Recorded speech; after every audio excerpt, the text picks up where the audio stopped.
आपल्या सर्वांची लाडकी अभिनेत्री अमृता पवार हिने काही महिन्यांपूर्वीच एका गोड बाळाला जन्म दिला। ही गुड न्यूज तिने सोशल मीडियावर शेअर केली होती। नुकतंच तिच्या बाळाचं बारसंही झालंय। त्याचा खास व्हिडिओ तिने शेअर केलाय। तिच्या बाळाचं नाव काय, बारसं कधी करणार असे अनेक प्रश्न चाहत्यांना पडले होते। अखेर तिने चाहत्यांना सरप्राईज देत बाळाच्या बारशाचा एक व्हिडिओ शेअर केला। अत्यंत शाही असा हा नामकरण सोहळा पार पडला। या सोहळ्यात तिने खास पद्धतीने आपल्या बाळाचं नाव जाहीर केलं। निवान असं तिच्या गोंडस बाळाचं नाव आहे। आता निवान या नावाचा अर्थ काय असा प्रश्न तुम्हालाही पडला असेल, तर त्याचं उत्तरही अमृताने कॅप्शनमध्ये दिलंय। निवान म्हणजे पवित्र, निर्मळ।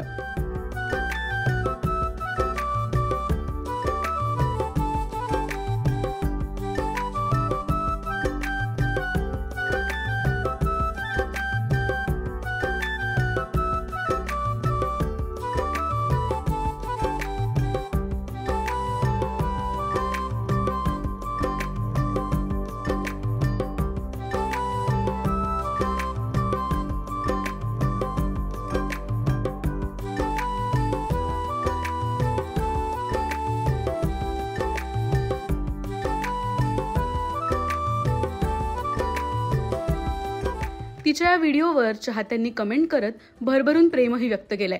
शिवाय बाळाला शुभाशीर्वाद दिलेत।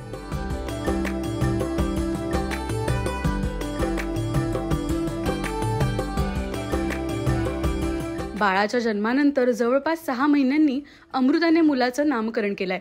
अभिनेत्री अमृता पवार गेली अनेक वर्ष मनोरंजन विश्वात कार्यरत आहे। तुझ्या माझ्या संसाराला आणि काय हवं, स्वराज्य जननी जिजामाता यासारख्या मालिकांमधून ती प्रेक्षकांच्या भेटीला आली। तिच्या भूमिकांनी कायमच प्रेक्षकांच्या मनावर वेगळीच छाप निर्माण केली। अमृता गेले काही महिने मनोरंजन विश्वापासून दूर आहे, कारण 26 एप्रिल 2025 रोजी तिच्या आयुष्यात एका गोड बाळाची एंट्री झाली। अमृताने एका गोड मुलाला जन्म दिला। सध्या ती मातृत्वाचा आनंद घेतेय। अमृताने 2022 साली नील पाटील सोबत लग्नगाठ बांधली। तिचा पती नील सिनेविश्वापासून दूर असून व्यवसायाने तो इंजिनियर आहे। अमृता आणि नीलने लग्नाच्या 2.5 वर्षानंतर चाहत्यांना आनंदाची बातमी दिली। आता निवांच्या येण्याने अमृताचं आयुष्य अधिकच बहरलंय। तुम्हाला अमृताच्या मुलाचं नाव कसं वाटलं आणि या सोहळ्याची खास झलक तुम्हाला कशी वाटली हे आम्हाला कमेंट्समधून नक्की सांगा। मराठी मालिका विश्वातील बातम्या, अपडेट्स आणि गॉसिपसाठी सबस्क्राईब करा राजश्री मराठी शोबज।